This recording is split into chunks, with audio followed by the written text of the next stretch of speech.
1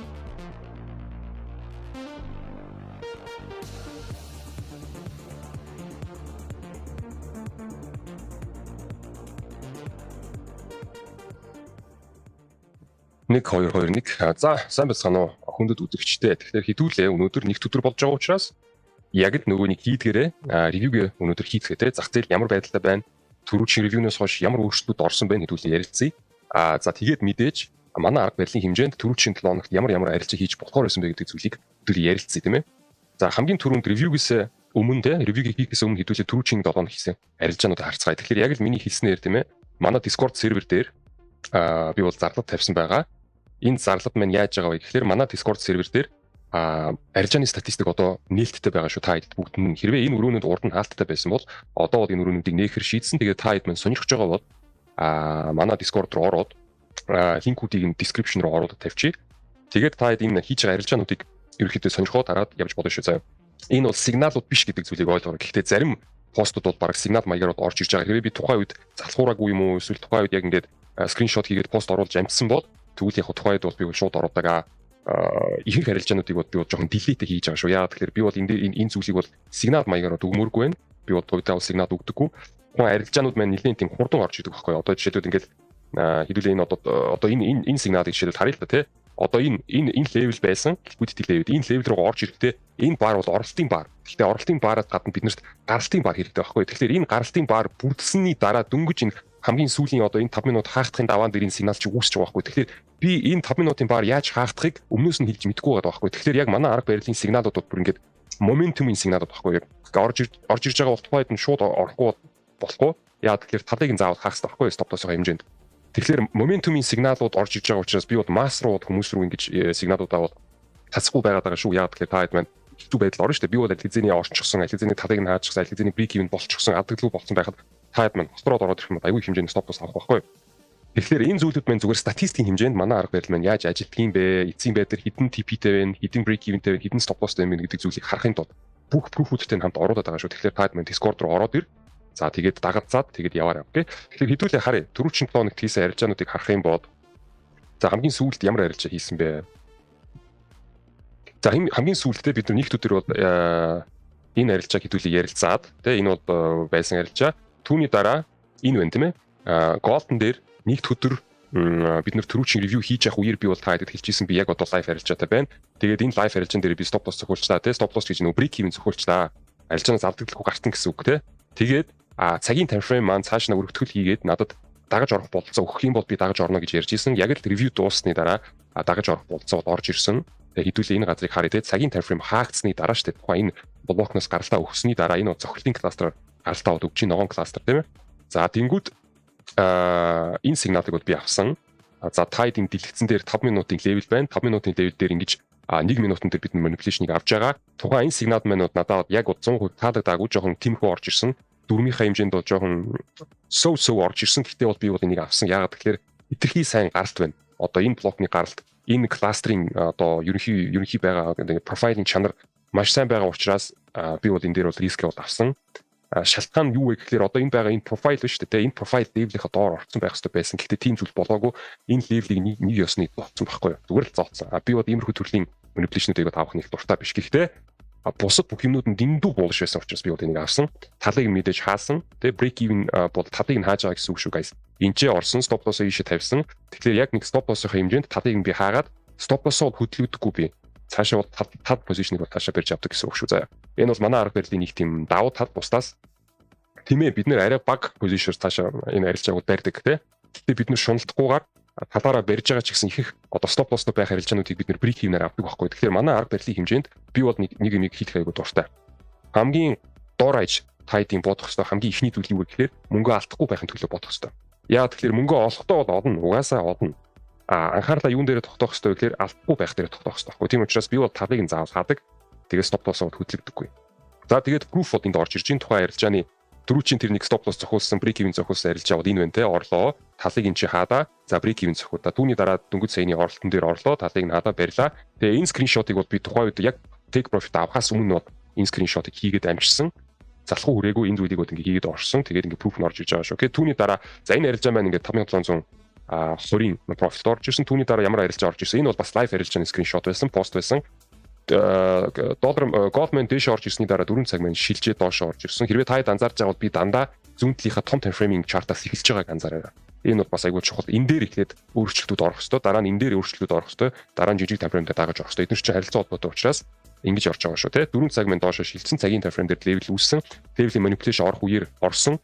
Таргет хаашаа байсан бэ гэхээр ийшээ би 34 24 рүү харьяа гэд шийдсэн. Тэгээ энэ profit-ыг авсан хэдүүлээ энэ юу improve-ийг харъя. За энэ пост оруулсны дараа буу юм болоод за талыг нь хаачлаа гэсэн юу бол орж ирсэн, пост орж ирсэн. Түүний дараа би энэ арилжаа хийсэн proof-ийг оруулж байгаа шүү, guys. За тэгэхээр энэ арилжааг би жоохон наагур нь авсан шүү. Жоохон наагур нь авсан. Энд орох хэрэгтэй байсан байтал жоохон наагур орсон. Талыг нь хаасан. За тэгээд типийг авсан тий. Тэгээд энэ арилжааны типи за 2330 байсан. За лото нэлээд багасгаж орсон, 2-оор орсон. Жоохон рисктэй арилжаа санагдаад counter trend учраас лото багасгаж авсан $2330. За ингээд нийлээд те ингээд нэг $7,000, $8,000, $9,000. За түүний дараа энэ бас live арилжааны скриншот байсан. Дөнгөж ороод тэгээ тал нь хаагдаагүй байхад лицензийн пост оруулсан байсан. Goldman доош явсан, level үүссэн, manipulation орсон. За тэгээд яасан. За тэгээд түүний дараа ингээд ицсэн байлыг би таад харуулж байна. За тэгээд энэ proof нь байна те. Орлоо stop loss-о тавилаа, талыг нь хаалаа. Тэгээд TP-г авлаа. Тэгээ яг TP авсны дараа ингээд нэлээд дээшээ хөргөн ороод ирсэн байна. Энд дээр бол аз таарсан, зарим үед бол ийм аз таардаггүй. Эндээс шууд ингээд дээшээ татдаг юм байдаг. Гэхдээ миний хувьд бол энэ левид одоо айгүй чухал байсан TP авах левид. Манай арга барилын дагуу энэ ч хэрэг та харж байгаа бол ийм чирнил ягаан левид агаад энэ бол TP авах левид манай арга барил дээр байдаг 33 26. Яг энэ дээр л би дооцсон байсан өөрхөө TP-г. Тэг яг эндээсээ дээшээ bounce явцсан. За хэдүүлээ юу яа. Nasdaq дээр болсон үйл явдлыг хэдүүлээ нэг мөсөн хараад тэгээд шууд цаашаа ревью рүү ороо явчих. Тэгэхээр таад маань анзаарч байгаа бол миний 7 хоног дотор хийж байгаа арилжааг харах юм бол GC дээр, Golden дээр тийм ээ, weekly дотор за нэг 3-5 арилжаа хийж байгаа гэдэг зүйлийг таад анзаарч байгаа бох тийм. Манай арга барил бол тийм active бол арилжаа биш шүү. Энэ зүйлийг анзаараад бид нар бол scalper биш. Scalp төрлийн арилжаанууд байдаг ч гэсэн бид нар болж байгаа үйл өдөр дотроо баталгаатай арилжаануудыг бол авахыг хүсдэг. Жижиг time frame дээр scalp арилжаа хийдэг хүмүүс маань long term доо удаан хугацаанд бардаггүй байхгүй юу? Тэр том active зүйлийг те сэтгэл зүйн тэр зүйлийг сэтгэл зүй гэдэг зүйл тэрийг бардаггүй төвчдөггүй байхгүй юу? Тийм учраас би болж өгвөл сурагч нартаа ч гэсэн тэг өөрөө ч гэсэн болж өгвөл тийм жоохон stable төрлийн арилжаауд хийдэг. Нэг тикер дээр 3-5 арилжаа 7 хоног дотор. Тэгээ би бол хувьдаа Nasdaq дээр бас арилжаа active хийдэг. Энэ хоёр тикер дээр active хийдэг. Тэгэхээр нийлээд доо те нэг 7 хоногт би нэг 6-аас 10 хүртэл арилжааг бол хийдэг байгаа. За 6 евро USD дээр урд нь арилжаа хийдэг байсан. Одоо залхуу урдсан. За CL дээр урд нь бас нэлээд active арилжаа хийдэг байсан. Одоо эднийг бол харахаа болсон. Oil гэдэг тикер маань дантай холбоотой тикер учраас би бол энийг одоо харахгүй байгаа. За тэгээд natural gas дээр бас хардаг байсан. Энэ тикерүүдийг бүгдийг хаяад одоогийн байдлаар бол GC Nasdaq гэсэн хоёр тикер дээр л голчны арилжаа хийж байна. За Nasdaq-ийн арилжаа хэдүүлээ харъя. За Golden дээр нийлээд нэг $15,000 болж байгаа юм байна те. 6400, за энэ чинь нэг 4500, за тэгээ энтэйг нийлээд за нэг 15 мав хавцаа те. Чи ерөөхдөө ингээ бүр ихэдээд $15,000. Биш God 2940 4500 тэгээ 2000 тийм байна те. Нэг за нэг $10,000 гэж заяа Golden дээр 7 хоног дотор. За Nasdaq-ийг хэдүүлээ харцгаая.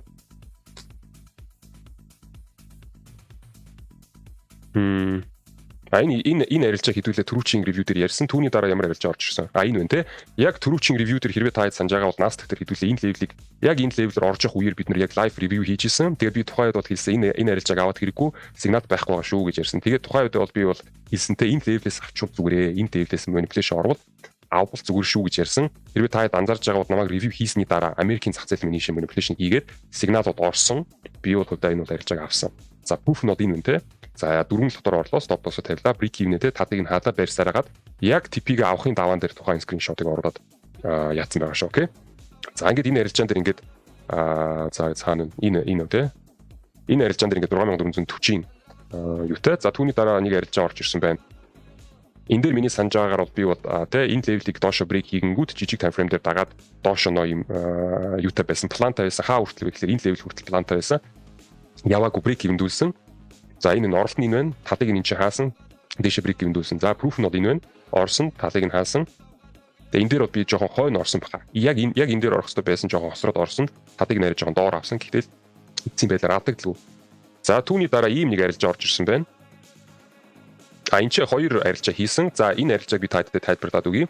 За тэгээд хэдүүлээ үүний дараа шууд ревю руу орё тийм ээ. За өдрийн таймфрейм long хүлээлттэй байгааг та анзаарч байна. Энэ зүйл ямар утга учиртай вэ гэдэг зүйлийг мэдхийг хүсэж байгаа бол яг энэ зүйлийг сургалтын дээр ярьдаг. За түүний дараа цагийн таймфрейм доошоо шилжээд профайл нь шилжчихсэн байна. Цагийн таймфрейм нь өөрөө болохоор дээш нь long болсон. Тэгэхээр бид нар ямар дүр зурагтай вэ гэхээр daily long, H1 long болсон гэсэн үг. Тэр энэ эсрэг тал руу энэ орж байгаа хөдөлгөөний бид нар pullback гэж хүлээж авах хэрэгтэй байхгүй юу? Системийн үүднээс.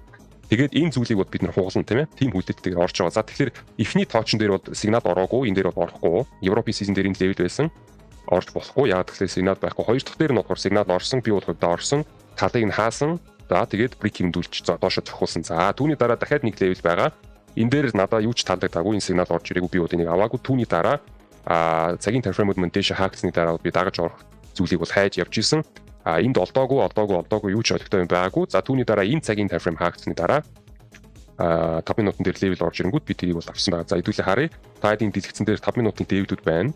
За 5 минутын левел дээр 1 минут дээр бид нэр орлоо. Стоп лосоо тавилаа. Татыг нь хадаад барилаа хаадаа тийм ээ. За proof нь энэ байна. За энэ байна те. Түрүүчийн арилжааг авлаа. Татыг нь хадаа брик хэмдүүлж алдагдaltaгүй гарлаа. Риск нь бол $1410 байсан. За энэний риск бол $1675. Энэ дээр лотоо бол ихсгсэн 6 дотор орсон. Яагаад тэгэхээр стоп лосс нь аягүй жижигхэн байсан. За татыг нь бол шууд хаасан, барьсараа сүйд нь хаасан тий. За энэ арилжаа бол нэгийг харьцан 4.5-ын харьцаатай тий. Риск rewardтай арилжаа. За тэгээд энийг яагаад хаасан бэ гэхээр энэ бол ерөөхдөө Америкийн сизний төгсгөл байсан учраас би бол хонууд хурдны дуртай биш. Би бол day trade хийх дуртай. 50 сайхан амар одоо унтаж амармаар байдаг. Тийм учраас тэр арилжаа маань яаж байгааг гэж санаа зумааргүй гэдэг учраас би бол day trade илүү сонирхолтой байдаг. За тэгээд take profit нь $4515 болсон байна. За тэгээд өөр бол арилжаа бол би хийгээгүй юм байна. Nasdaq дээр тэгэхээр $4500. За энэ дээр бол алдагдaltaгүй байсан байна. За $6400, за нэг $10,000. За тэгээд энтэйг нийлээд нэг $15,000. За ингээд бүрэн хийлээд 15 гэсэн үг. 3 арилжаатай байсан гэсэн үг тий. Тэгээд Gold-д нийлж байгаа за нэг $25,000 гэсэн үг. Тэгээд энэ бол нэг аккаунтн дээр тий. Энэ бол нэг аккаунтын арилжаа байгаад байгаа шүү. Би бол хувьдаа 3 аккаунттай байгаа. Зэрэг бол арилжаа хийдэг. Нөгөө хэд нь болохоор copy tradeтэй. За тэгээд тэрийг бас тооцоолоод яваарай. Tideman ч гэсэн ерөөхдөө энэ арга барилаар бол нэг аккаунтаар хийж болно. Эсвэл copy trade хийгээд дагуулад явж болно тийм ээ. За хэдүүлээ доллар дугаа оръё. Доллар дээр юу болж байгааг хэдүүлээ харъя. Доллар дээр түрүүчийн ярьдгаар тийм ээ бид нар селлерийн зүүн рүү орж ирсэн. Эндээс селлер маань биднийг дараад байгаа. Тэгсэн мөртлөө buyer маань санаачлах солиод тийшээ гараад ирсэн байгаа учраас бид нар яг одоогийн байдлаар flattened байгаа. За тэгээд түрүүчийн 7 хоногт бид нэр селлерийн зооноос реакшн орсны дараа buyer-ийн зоон руу тулаад эндээс реакшн ороод явж байгааг та хэд анзаарч байгаа. Тэр энэ юу хэлж байгаа вэ гэхээр энэ buyer маань энийг хүртэл явж болно. Энчэнэ дахиад resistтэй байгаа. Тэгэхээр яг л миний түрүүчийн review дээр ярьсан зүйл болоод байгаа. Энчэ resistтэй байгаа, энчэ buyer-ийн supportтэй байгаа. Одоогийн байдлаар бид нэр flatten дотор байгаа шүү. Тэгэхээр энэ зүйл маань евро USD гэдэг тикерийн яг эсрэг талын correlation ticker учраас та хэд хэрвээ евро дээр арилжаа хийж байгаа бол тухайн энэ дүрийг анзаараа окей. Өөр доллар дээр бол нэмж хийх юм ерөөсөй байхгүй байна. За хэдүүлээ gold руу оръё. Gold-н дээр бид нэр ярьдаг зүйлүүдээ ярий. Тэгэхээр энэ дээр guys би нэг юм пост оруулсан. Ямар пост оруулах юм бол манай энэ GC-ийн өрөөрөө ороод та энэ постыг нэг анзаараарай. Өнөөдөр би арилжаа хийсэн байна. Тухайн ревюг бичхээс өмнө энэ лайв арилжаа байсан. Дөнгөж сая ерөөсөө нэг цагийн өмнө гэх юм уу те цаг одоо хитээ. За 2 цагийн өмнө энэ арилжааг бол хийсэн байна. Idea те арилжааны idea ямар байгаа вэ гэхээр бид нар buyer-ийнхаа зүүн рүү орж ирсэн анхны удаа орж ирж байгаа. Тэгэхээр эндээс орж ирж байгаа buyer-ийн reaction дээр нэг жоохон мөнгө олчих гэсэн санаа байсан. Цагийн time frame бид нар setup өгсөн, жижиг time frame дээр бол бид нар сигнал орсон. Сигнал нь жоохон муу орсон гэхдээ би авах шийдвэр бол орсон те. Тэр шийдвэрийг бол авсан. Тэгээд орсон. Оролтоо бол хийсэн. Энэ бол live арилжааны пост байсан шүү guys. За тэгээд түүний дараа талан хаагдсан байна тийм ээ. Талан хаагдаад тэгээд яг одоогийн байдлаар харах юм бол Goldman доошоо орж ирээд mini break хийх авсан байгаа шүү. За энэ ч яг хамгийн гол нь би бас юу гэж хэлэх гээд байгаа вэ гэхээр энэ чинь нэг пост оруулсан та хэд маань энэ зүйлийг та анзаарах хэрэгтэй. За энэ байна. Энэ бол том дүр шүү guys. Одоо ингээд GC-ийн ерөнхий ревю хийдүүлээ харах юм бол энэ бол бас айгүй чухал пост. Ямар пост байгаа вэ гэхээр манай Gold-ийн контракт маань шинээр нээгдсэний дараа одоо энэ хавь нээгдсэн байгаа байхгүй юу? Энэ Gold-ийн контракт нээгдсэний дараа бид нэр ерөөсөө энэ flatten дотор байгаад байгааг та хэд маань анзаарж байгаа. Ийм том дөрвөлжин flatten дотор. Тэгээд энэ дөрвөлжин flatten хамгийн гол цөм нь энэ ч яагаад. Тэгээ энэ цөмийнхөө өргөтгөлийг бид нэр түрүүчийн 7 хоногт дээшээ бол хийсэн гítэл яасан бэ? Маш хурд хөдөлгөөнөөр доош нь pullback бол орсон. Тэгээ энэ pullback маань доош нь ямар ч support-г орж байгааг таад маань анзаарж байгаа тийм ээ. Энэ кластерууд маань өөрсдөө доороо шүвийгээд ингээд юм ямар ч support-г байгаад байгаас энэ зүйл бол надад ерөөсөө таалагдахгүй байна. Тэгэхээр хардаа манай Gold-ийн контракт маань ерөөсөө сарын дараа дуусна.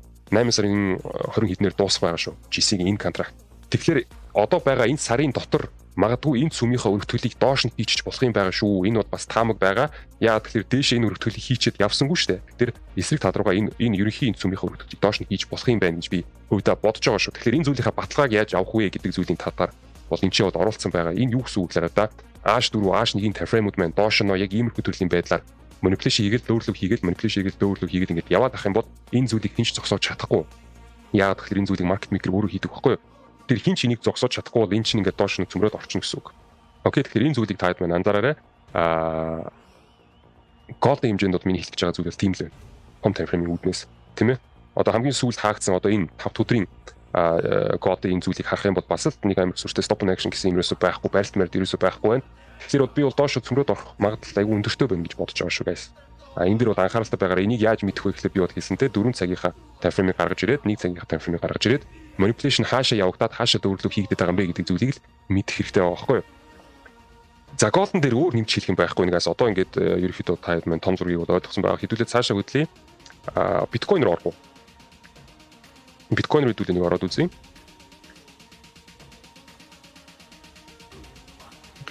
За биткойн. За энэ жоохон хэцчихлаа. За болчлоо. Тэгэхээр хараа биткойны хэмжээнд та санаж байгаа бол бид нэр яг энэчээ ямар асуудал шийдэгдээд байгаа юм бэ гэхээр сарын monthly time frame-ийн асуудал шийдэгдээд байгаа байхгүй тухайн wave man ороод дээш нь хайрхаа хийгээд блокийнхоо гаралтыг хийгээд байгаа. Тэгэхээр хамгийн түрүүнд биткойн сарын time frame дээр үйл ажиллагаа явагдаж байгаа учраас хамгийн түрүүнд хэдүүлээ биткойныг тэгж авч үзмээр байна. Ерөнхий зүг чигийг юм тийм ээ. Хэрвээ эндээсээ гарч чадахгүй бол мэдээж буцаагаад дарагдаад орчих юм бол тэгвэл бас нэг өөр юм яри. Одоогийн байдлаар бол хүлээлт бол донг байгаа.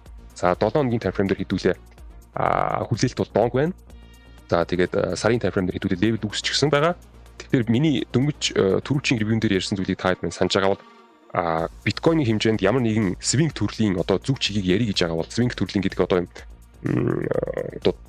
богино хугацааны биш ядаж нэг ойр хавийн 7 хоногийн асуудлыг хэдүүл ярих юм бол өдрийн time frame-ийн асуудлууд ерөөсө тооцоонд орохгүй гэж хэдүүлээ ярьжсэн тийм ээ. Тэгэхээр доор ажил 7 хоногоос түлхэх хэрэгтэй, айд эсвэл сарын time frame-аас түлхэх хэрэгтэй гэж ярьсан тийм. Тэгэхээр та харж байгаа бол 7 хоног дээр юм тестинг level үүсчихсэн байгаа. Энэ тестинг level маань ийшээ доошоо орсон тохиолдолд барилтаа өгөх юм уу, эсрэг тал руугаа реакшн өгөх юм уугүй нүгдэл зүйлийг сайн харах хэрэгтэй. Энэ бол нэгдүгээр. Хоёрдугаар өдрийн time frame дээр юу болоод байгаа юм бэ гэхээр энэ дээр бол double manipulation явагдаж байна. Анхнаас бол бид ийм левелтэй байгаа тийм ээ. Анхнаас бол ийм левелтэй байгаа. Triple manipulation гэж байхгүй шүү. 3 удаа manipulation хийж байхгүй. Хамгийн ихтэй double manipulation гэдэг зүйлийг бол хэдүүлээ хардаг. Тэгэхээр эхний manipulation бол орсон. За тэгээд боо юм болж одоо энэ хавьныг баахан байрууд байсан. Тэр байруудыг хэдүүлээ дахиж зогсон.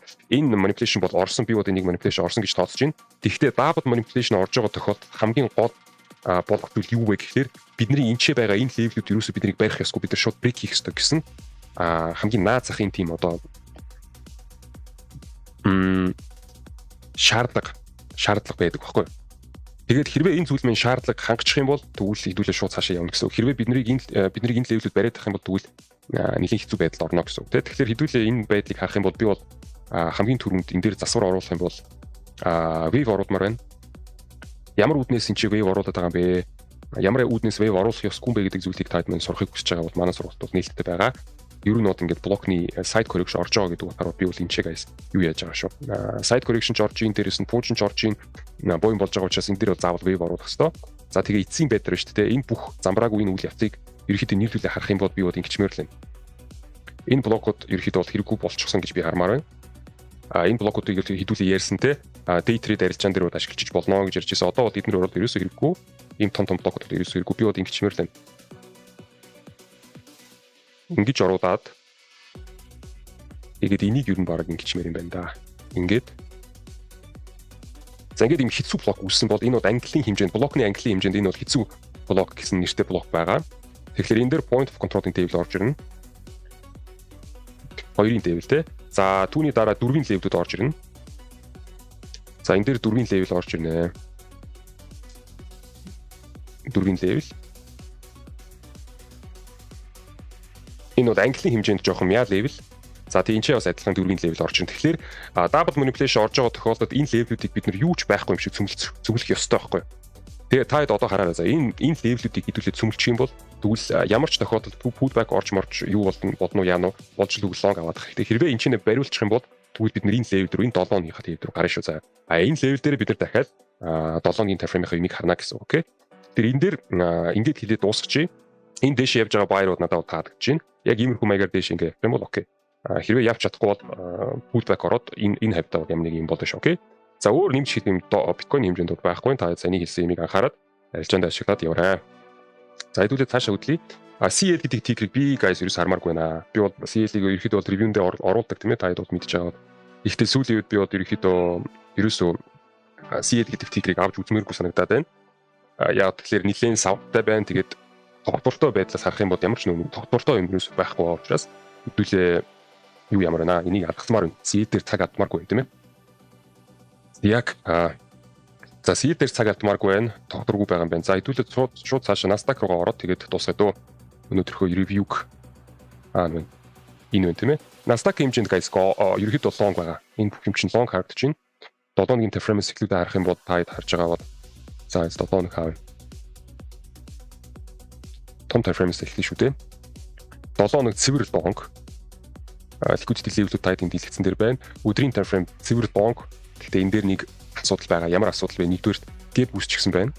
Тийм ээ. Энэ gap-ийг хаах юм уу, хаахгүй юм харах хэрэгтэй. Хэрвээ ийшээ доош энэ gap-ийг хаахад ороод ирэх юм бол мэдээж энэ level руу орж ирэх магадлал айгүй өндөртэй болчиход байна. Энэ level-ээс бариад тэгээд дээшээ явах эхний вариант тийм байгаа шүү заяа.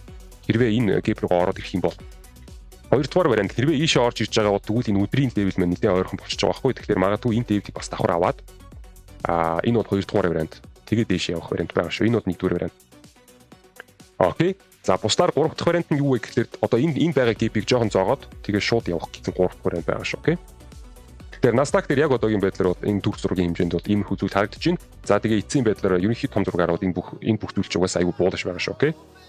Хизээ бид нар шорт харж эхэлвэ гэхээр бид нар энэ level-ийг доор ажилд доош нь өдрийн time frame өөр дээр нь доош break хийсэн тохиолдолд за тэгвэл бодож үзэж болох юм те. Мэдээж бид нар long хിവэрэл байна л да. Мэдээж long хിവэрийг хүлээлттэй байгаа. Гэхдээ энэ хүлээлт маань дээш орж ирэхдээ хацаад одоо эсрэг талын реакшн ороод ирэх юм бол тэгвэл яг энэ реакшныг бид нэр арай жоохон урт хугацааны хөдөлгөөн орж ирэх юм болов гэж харж болно те. Ядаж л нэг 7 хоног ч юм уу, ядаж нэг 2-7 хоног ч юм уу доош нь pullback орох юм болов гэж хэдүүлээ нэг бодож үзэж болох юм. Тэр хүртэл болж л өгвөл за яг pullback жижиг сажиг юмнууд тэгтэл long байвал зүгээр шүү. Гол арилжаанууд чинь бүгдээрээ long байвал зүгээр. За ингээд guys өнөөдрийнхөө ревьюг дуусгачих. Та хэд өнөөдөр бид нартай хамт байсанд баярлалаа. За тэгээд манай community-г сонирхож байгаа хүмүүс, манай сургалтанд оролцоод явахыг сонирхож байгаа хүмүүс маань байвал бүх линкүүдийг description-д оруулж удахгүй 10 дугаар эсэлтийн бүртгэл маань явагдаж эхлэх байгаа. Тийм учраас та хэд маань манай Discord серверийн зардал хэсгийг ажиж байгаарай. Ийшээ зардалтаа тавина. За тэгээд энэ 7 өнөөгийнх нь арилжаан дээр нь амжилт хүсье. За тэгээд түр баяртай.